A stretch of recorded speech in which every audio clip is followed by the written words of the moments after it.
I'ma leave the door open. I'ma leave the door open. All right, bro. Calm your little happy ass down. Wow.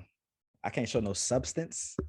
I can't show substance on this goddamn thing. What you doing? Hey, where you at? Where you at? Oh, you got plans. Yeah, yeah. Took the whole team to the promised land. Rest in peace to my father, man. Wish you could have seen the plan. Welcome back, everybody, to another episode of the Two Man Game Podcast. This is already episode 5. I don't even think I should say it anymore. If you watch us faithfully, I'm Dante. You should know that. This is my co-host, KC. Got a good show today. We're going to get into Steph Curry. We know what he's about to do. We'll talk about that. The Bulls, we might as well call them the COVID Bulls as of right now. Got a lot of guys inactive because of that, health and safety. The Grizzlies are streaking. They're playing well without Ja. The Cleveland Cavaliers continue to impress. Nice young team. And then two legends still going at it, man. KD and Bron doing their thing. Year 19 and I think it's 14 or 15 respectively. So you want to get it started with Steph? Yeah, so with Steph Curry, 6 threes behind Ray Allen right now, 7 to pass him. It's definitely been the talk of the NBA the last couple of weeks with him getting closer and closer. And even a couple games back when they were talking about 16 threes in the game, which is crazy, him possibly breaking it. But with him since 6 back right now, and obviously he's one of the best shooters of all time. And just wanted to kind of talk about it and kind of how big of a deal it is. Obviously, as a Warriors fan, it's something I've gotten a chance to watch his whole career play out and stuff like that. So I mean, I don't think I thought Steph Curry was going to be doing what he's doing at this moment, like MVP and all like that. I definitely thought he was going to be like a good player, but what he's doing like now and about to break the records, like holy shit. I mean, even in college, he was a bucket in college, able to shoot the shit out of the ball. But like to bring into the NBA where teams weren't shooting 43s on a nightly basis as time went on, it was, I don't want to say because of him, like the early 2000 Suns teams were played small ball and stuff like that. They were big on that. But like moving forward, what he's been able to do shooting the ball is it's ridiculous. So I'm looking forward to it. Hopefully tonight in Indiana, that'll be cool. But what do you think about it? Yeah, basically what you said, man. The fact that it's been 513 less games than the all-time leader, Ray Allen. That's just mind blowing right there. Yeah. And it just goes to show how, I mean, ever since he's been in the league, how he's changed the game. Now teams are taking 40, 53s a night, and that's normal. Yeah. Whereas, like you said, even those Suns teams with led by Steve Nash and Amari Stoudemire, they weren't shooting that many threes. You're right. They weren't shooting that much, but at the time, that was like a record pace. Yeah. And so now, even those teams will be bottom half of the league in terms of pace and stuff like that. Yeah. So that just goes to show you how much guys are getting up. I mean, you look any given night, somebody is taking 10 plus threes. Yeah. And with him, with like the shooting in today's NBA, some guys who shouldn't even be really shooting the threes are still shooting threes just because it's, they say it's a better shot. You'd rather get the 3 points than the 2. Right. So it's the nature of the game now, which is crazy. Yeah. And then another thing with Steph, like the amount of the volume he's shooting at, but the efficiency he's shooting. Yeah. At. So he's never shot below 41% from 3. Yeah, which is crazy. Which is crazy. Right. In any full season, he's never shot under 41. And you like what?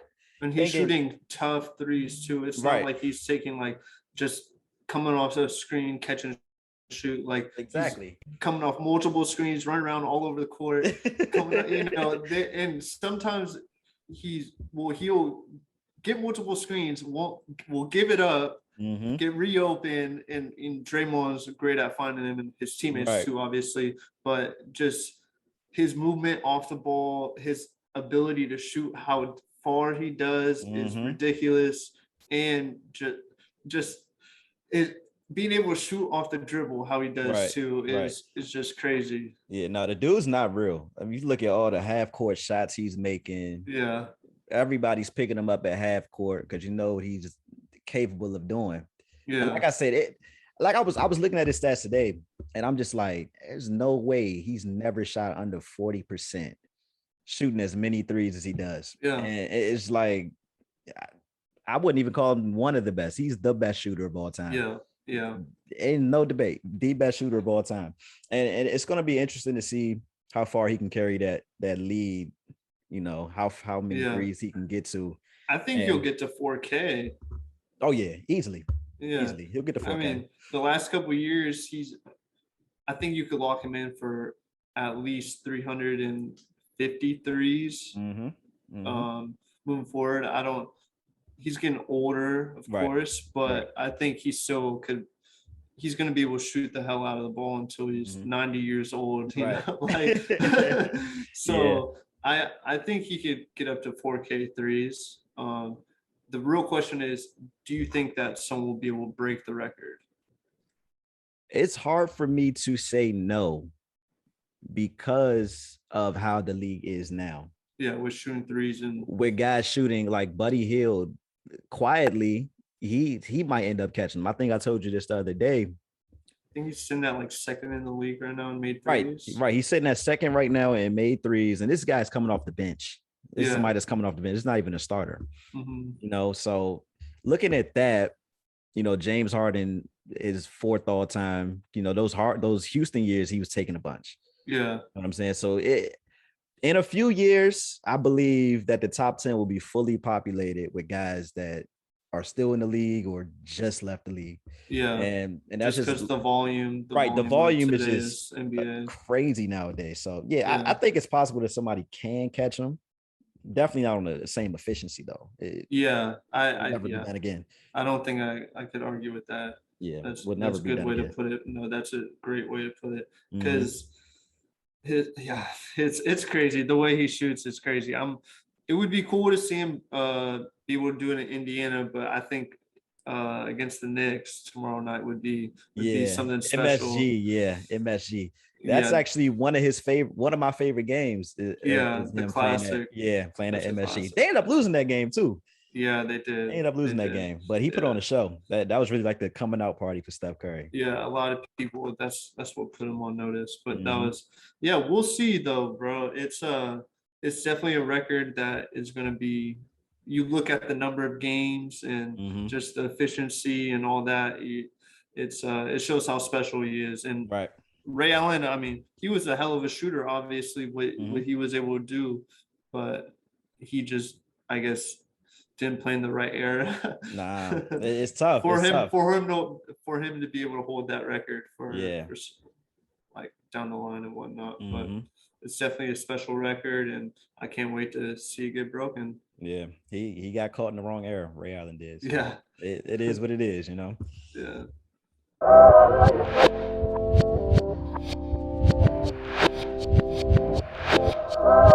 So right now the Bulls, man, I don't know what's going on with COVID right now, and in all the four major sports right now, it's spreading like a wildfire. But the Bulls at the moment are, they got 10 players out with it, and games they got postponed. They won't play again till Sunday against the Lakers, but I think that's going to be big for them. I know it takes players a while to get back into the flow of things and stuff like that, but when you have 10 of your, all guys who are giving you good minutes out, that's something pretty big. Yeah. And they're sitting at the third seed right now. So what do you think about it? Yeah, it's definitely going to disrupt a lot of like momentum and stuff. Practice, you don't know when they're going to practice again with all their guys. They're picking up different people off the street. Stanley Johnson just got signed, and then he went into COVID protocol right after. So it's like, it's crazy. It's definitely something going on in, the organization. They need to figure that out, where it's coming from, the source and all that. But I mean, I think about how Jason Tatum, it affected him last year. And when he came back from COVID, he said he didn't get his legs back under him and his breathing right until Yeah. later in the season. And Yeah. so I wonder who's symptomatic and who's asymptomatic. And hopefully they're all asymptomatic because Yeah. I mean, right now, a big slide could mean a lot. So Yeah, um, no, that could be huge for them moving down in the standings. mm, I mean, your two best players out with COVID. I know that that's gonna hurt. Obviously, them being able to postpone 2 games is gonna be big for them. I know DeMar has been out for like already a couple games, so hopefully, best chances, he comes back at least Sunday, so they mhm. could, not have Zach out, but have DeMar back. So Yeah. that'll be big. But it's good. I think it's going to affect them down for the time being until they Mhm. get the whole thing situated. Because the Hornets were dealing with the same thing. They had three people out. But what's good about it is when they're able to play, it's going to give other players a chance to step up Mhm. and kind of get confidence for themselves, if because most of the guys who are going to be able to get a chance are probably not guys who are playing very often and stuff like Mhm. that.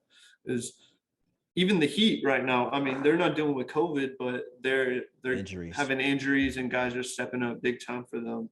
So it would definitely be interesting to see. They're sitting at the third seed, so see if they stay there, move down, and or whatever happens with that. Mhm. Mhm. But speaking of injuries, the Memphis Grizzlies with their main player out, John Morant, he's been out for 8 games now, Yep. but it looks like they haven't lost a step at all. Their first 5 games with him out, they didn't trail anyone at any point of the game. So they Mhm. won 5 straight, and right now they're 7-1 without Jaw, which is really really impressive.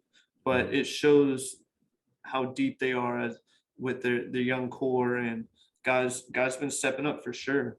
Yeah. Yeah. We definitely talked about it's gonna be by committee once Ja, is able to come back. And this is a really good thing for them because it gives him more time to rest. So Hmm. let's say they did slide instead of being 7-1. Let's say they were 1-7 in their last 8. Then Yeah, you're rushing job back, yeah.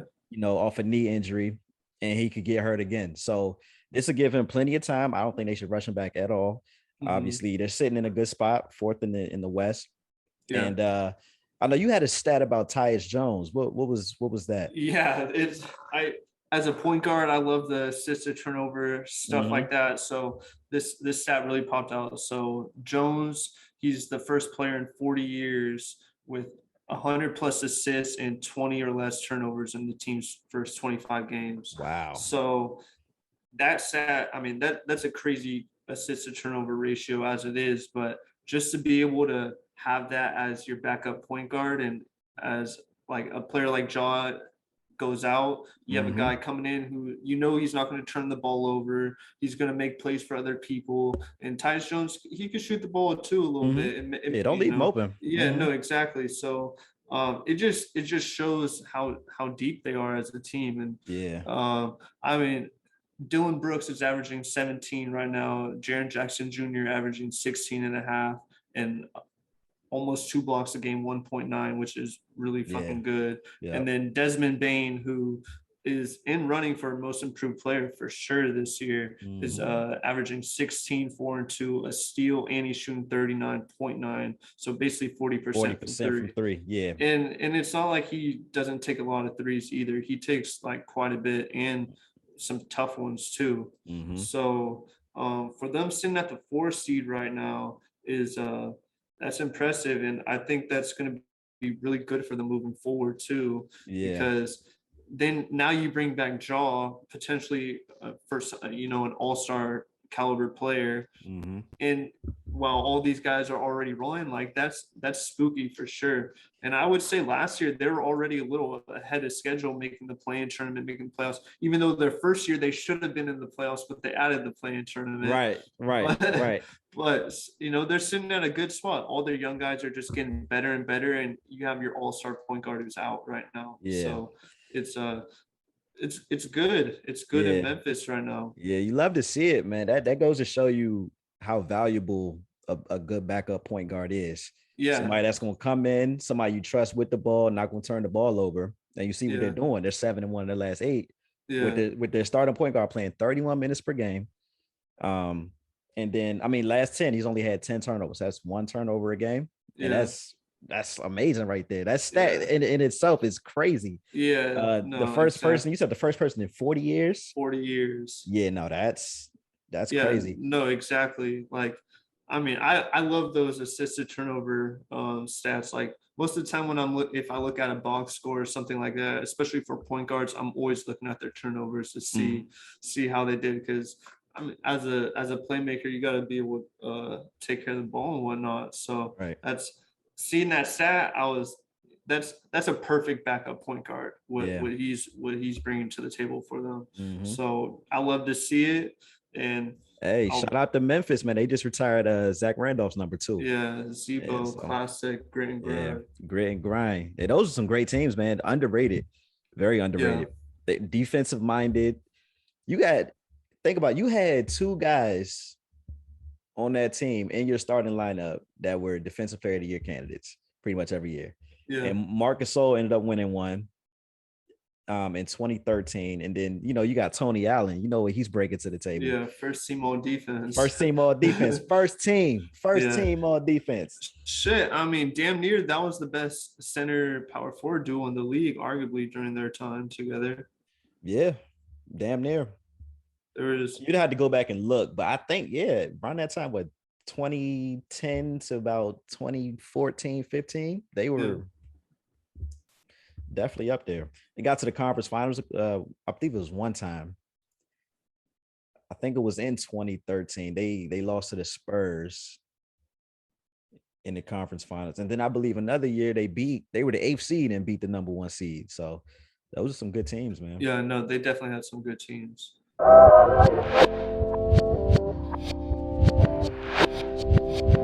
All right. So right now the Cavs, they're sitting at 16-12. They're currently the 5th seed in the East, and they won their last 7 out of 10. What do you think about the Cavs right now? I mean, sitting at the 5 seed, Evan Mobley continues to be a monster. Rookie of the year in the lead right now. I Mm-hmm. think along with Scotty Barnes, they're playing really well. I like how they're establishing an identity. So they got their young guys going, they got their back court, they got their big front court, but they also got the good veterans coming off the bench, and that's Yeah, Kevin Love, Ricky Rubio, yeah, got a couple other guys. But for the most part, establishing identity, I think that's they got their back court of the future, and then as it looks like right now, they got the front court of the future.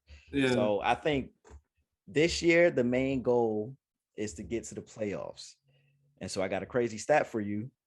Cleveland has never been to the playoffs. Well, excuse me. Cleveland, the last time they were in the playoffs without LeBron James on their roster was in 1998. Mm. So That's a good nugget right there. right. That's a good So nugget. so Michael Jordan's last year, that was in Chicago. That was the last time they made the playoffs without LeBron James. So Yeah, um they're establishing an identity, which is great.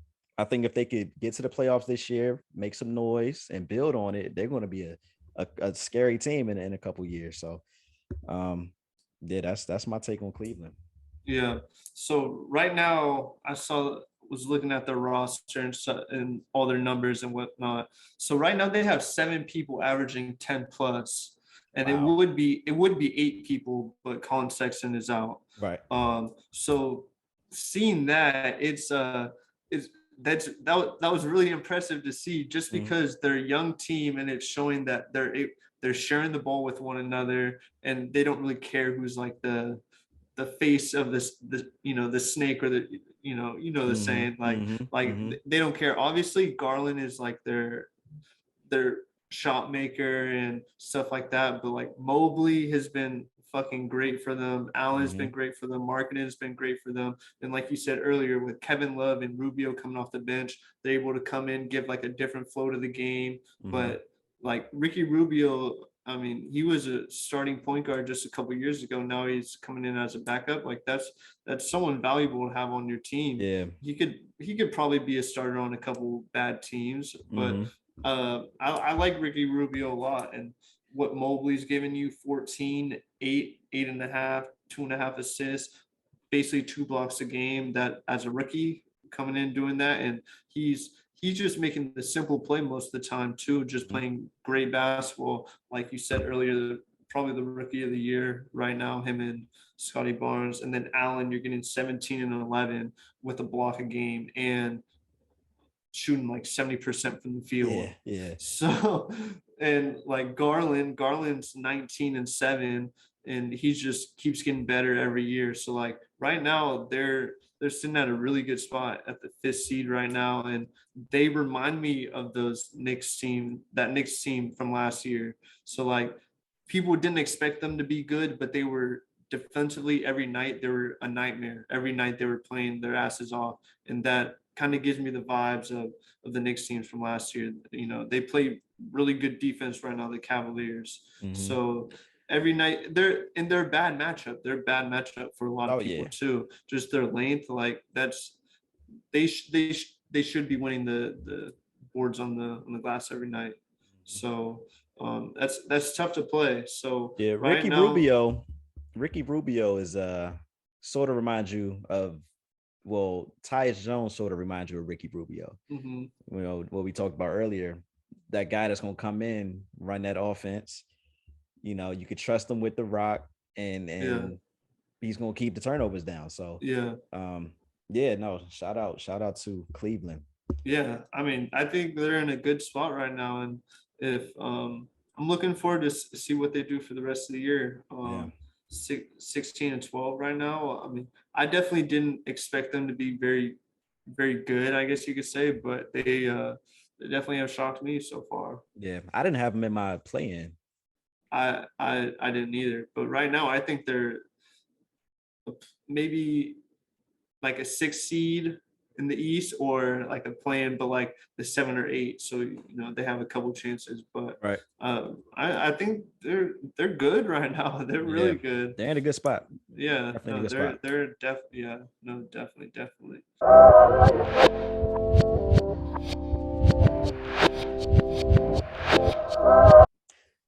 Speaking of Cleveland, one of the best Cavalier of all time, LeBron James, going from young guys to older guys, he had him a night, has had a great past 2 weeks carrying the Lakers, and then Kevin Durant.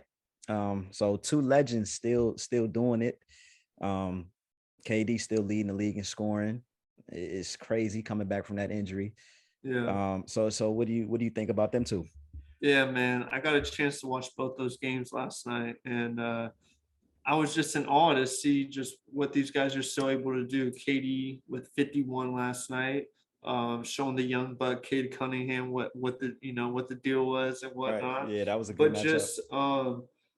just the way he's able to score the ball is just like it. He does it all. He was hitting threes. He was getting to his spots in the mid range, getting to the basket, Mhm. free, making every free throw damn near. He was just scoring at all three levels, and it just I just love good basketball, man. I really Mhm. do. So it was great to see him just be able to kind of put on the full display of what he brings to the table. I Mhm. know, like when he was on the Warriors, it was it just seemed like a little too easy for him. He was able to get to his spots whenever, but like Mhm. now seeing him on the Nets, he's still doing the same thing. Like he's just a certified bucket, bro. He was really he was getting to his bag for sure. Yeah. Yeah. I mean, and then Bron, man, the last 8 games, he's averaging 30. Yeah.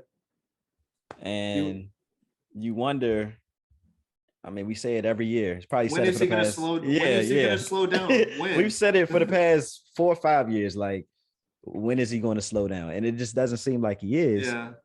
but which is not really good.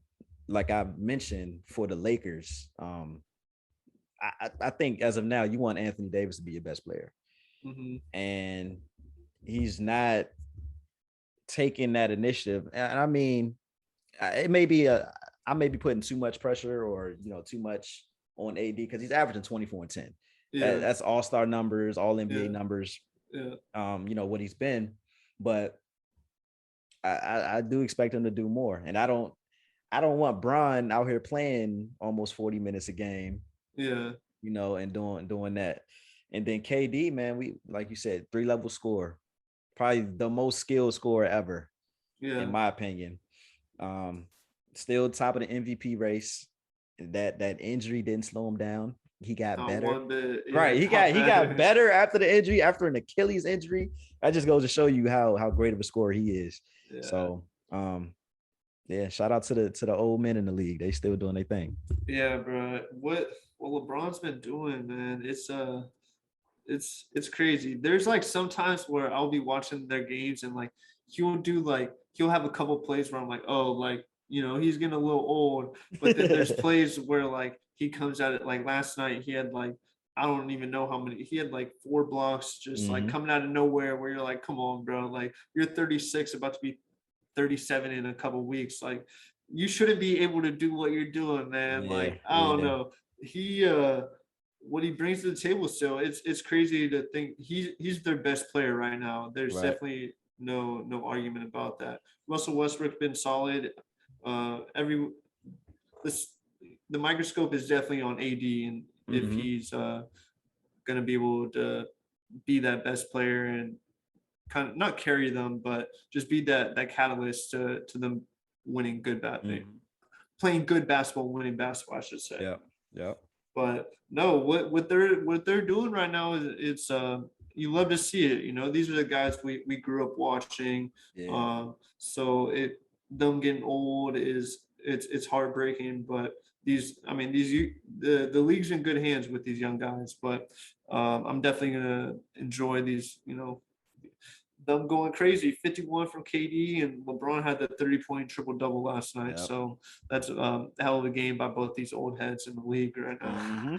Yeah, you got to cherish the last few years, man, because it's not going to be here forever, unfortunately. Yeah. So no, that's a fact. That's a fact.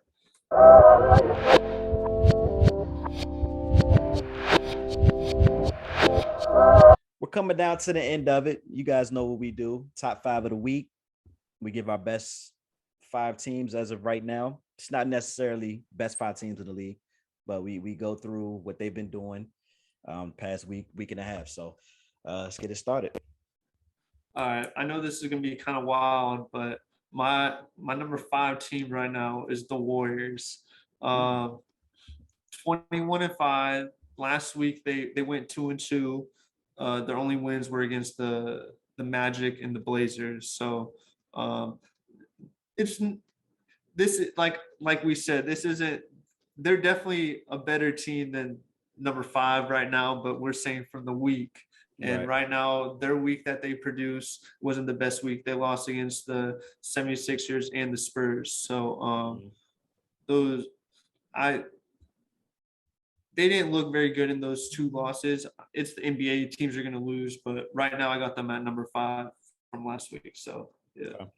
I got the Bucks here at number 5, 18-10, only 1 loss with the big 3, which is promising. It shows you, once they get down to it later in the season, they're locked in. I feel like they're going to be really good and have a really good chance of repeating. So right now I got the Bucks at 5.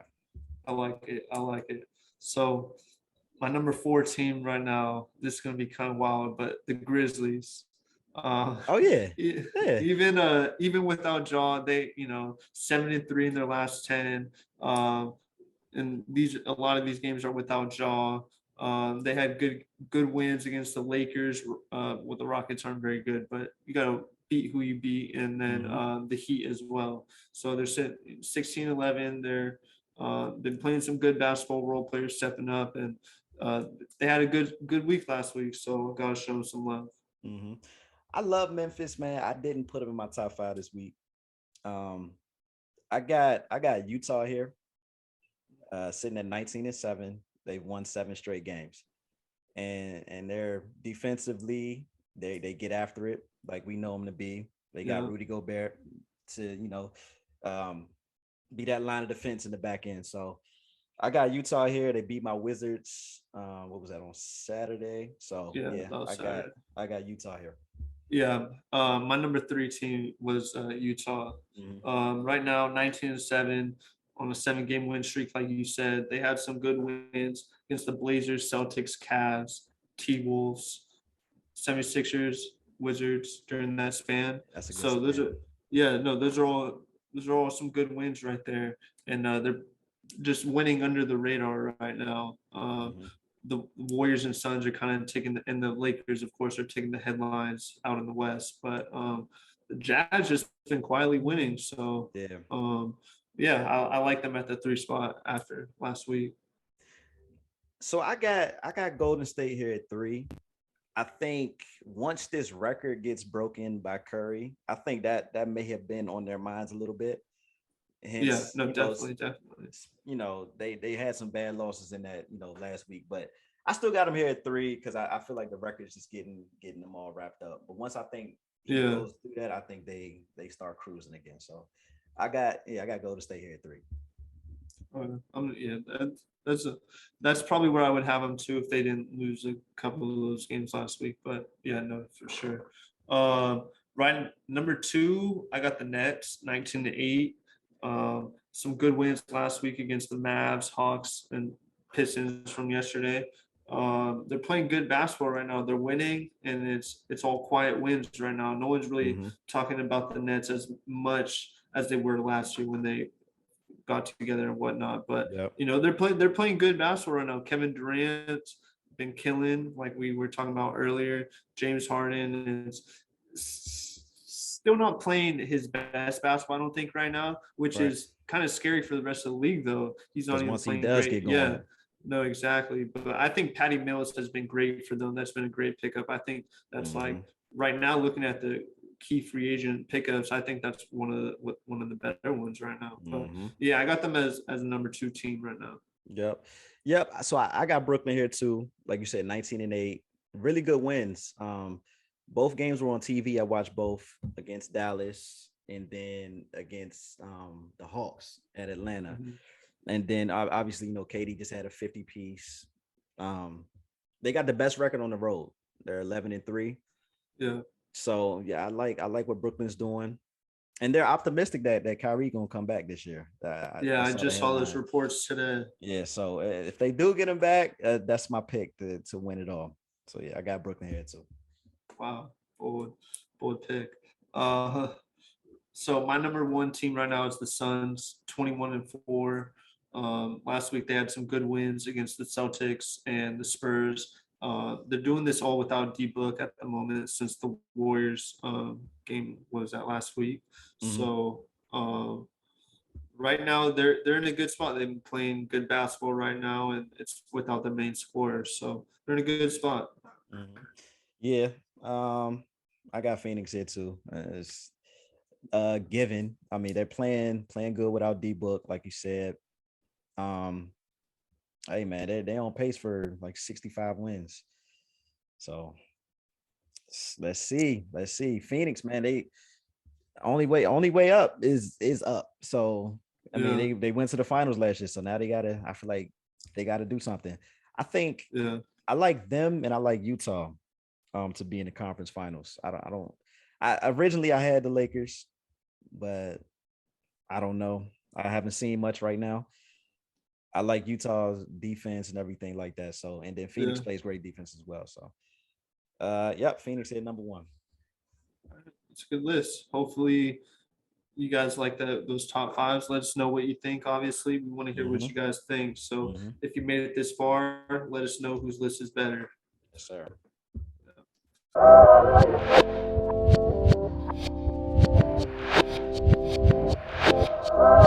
And that's a wrap, everybody, for episode 5 of the 2-Man Game podcast. Hope you guys enjoyed our discussion. Steph Curry is about to break the record, so hopefully he does that tonight against Indiana. Anything we missed or didn't touch on, let us know. Like, comment, and subscribe, and we'll be back with episode 6. See y'all next time.